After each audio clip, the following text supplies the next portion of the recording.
Naam, turejee kaunti ya Machakos ambapo mamia ya wafanyabiashara katika soko la mitumba la Machakos wanakadiria hasara kubwa baada ya moto mkubwa kuteketeza sehemu kubwa ya soko hilo usiku wa kuamkia leo.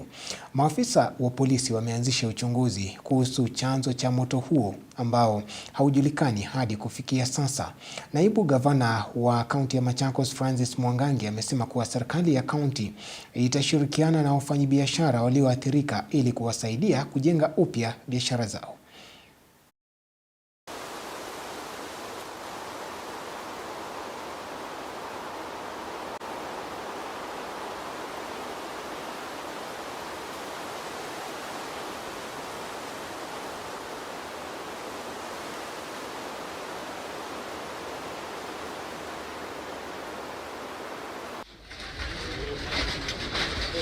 Mimi nimechomekewa na vitu zote, hakuna kitu nimeokota.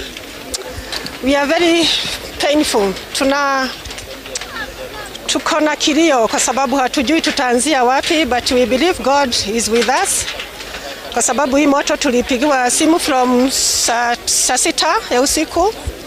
So tulishindwa na vile tutafanya, but we believe God atatutendea makuu kwa sababu hatuna otherwise. Chembelecho cha huyu moto bado hakijaweza kubainika, lakini ningeomba DCIO pamoja na wahusika wakuu wafanye upelelezi, wajue chanzo cha moto na wajue kiini haswa cha kuchoma hii soko ya mtumba. Waziri wetu wa devolution na sub-county admin na viongozi wa wafanyabiashara hapa kwa wakati huu, gavana anasema mketi chini na waathiriwa muandike majina yao wote na ni nini waliathirika, na ikiwa kuna wale wako na watoto wao wako shuleni muandike pale, ndio tuone haraka iwezekanavyo ni nini tunaweza fanya.